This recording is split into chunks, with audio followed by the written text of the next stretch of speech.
Hey guys, it is NCS Fan 001 here for the road to my 762nd Platinum Trophy.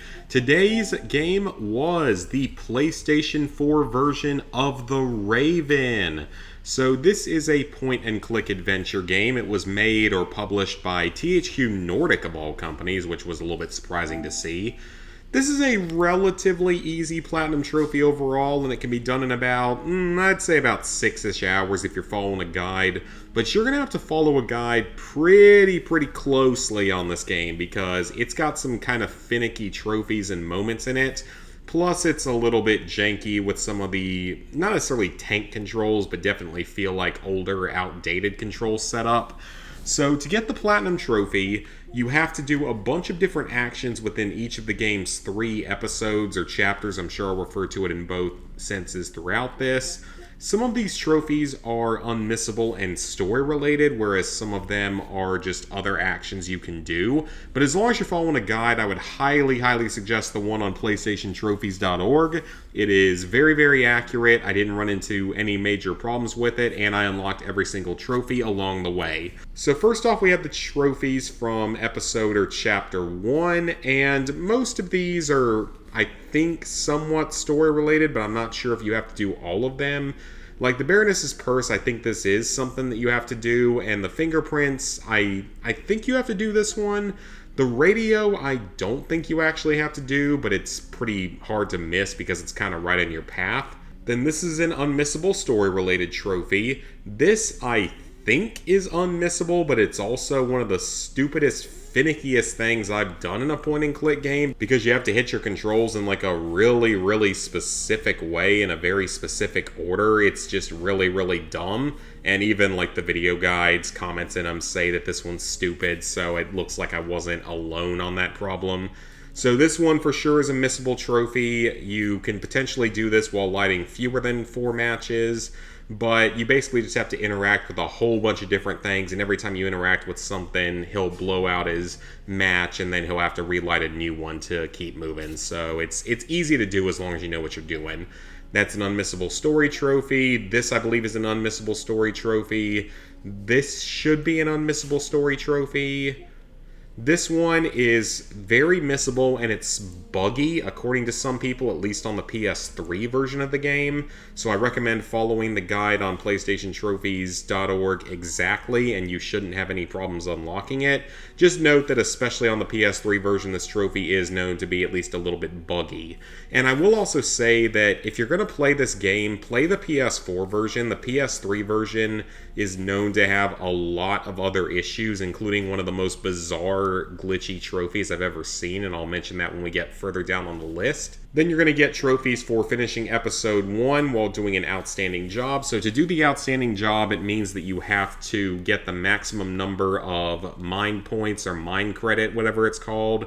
And to get that, you basically have to not make too many mistakes while you're doing stuff, and you are not allowed to use any hints throughout the course of the game. So once again, as long as you are following the trophy guide and never hit the square button, you should get all of these Master Detective trophies without too much trouble. Just keep that in mind. If you ever hit the square button, you're kind of screwed at that point. You're going to need to go back to a previous save. So now we get to episode 2, which is a much shorter episode. Episode 1, I think, is by far the longest from what I could tell. So episode 2, you have this first one, I think, is unmissable and story related. This one is optional. You don't have to investigate every single thing in the museum. This one you can potentially miss. I think you have to guess the name correctly at one point. This one I think is unmissable and story related. This one is probably unmissable and story related, but I guess I could see how you might be able to accidentally skip this one, but it doesn't seem likely. This one should be unmissable and story related, and then you have your episode 2 trophies, which are all simple enough. Just once again, don't use any hints and just follow the guide, and you shouldn't have too many problems. Then we get to episode 3. This one I think is unmissable story related. This one is potentially missable. You don't have to find all 4 of them. You can do it with only 3.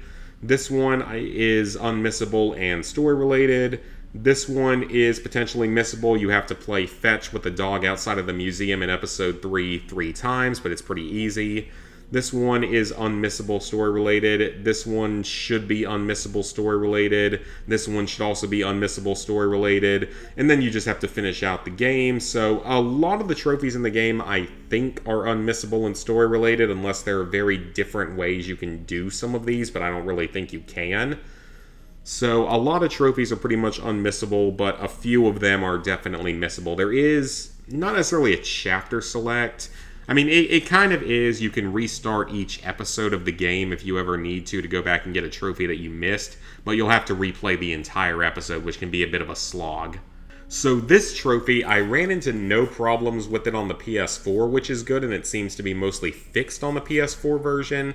But on the PS3 version, if you miss anything, the game has a chance of glitching out to the point at which this trophy cannot be unlocked even by deleting your save and deleting the entire game and going back in and doing it again. Even if you replay the entire game and do everything to 100% again, it apparently will not unlock on the PS3 if you get that glitch.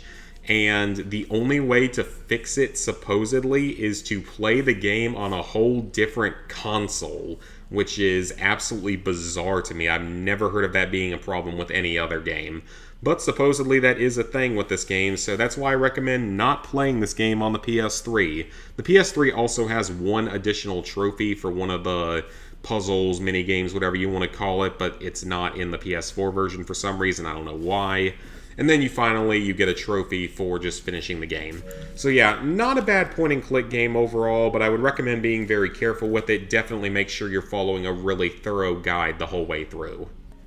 So, with that, level 846, 33%, 27,039 total trophies, 762 platinums, 4,998 golds, 7,220 silvers, 14,059 bronzes. Thank you guys for watching.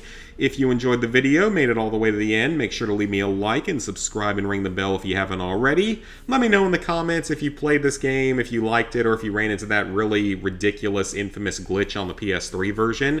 And I will see y'all back here real soon for another trophy video.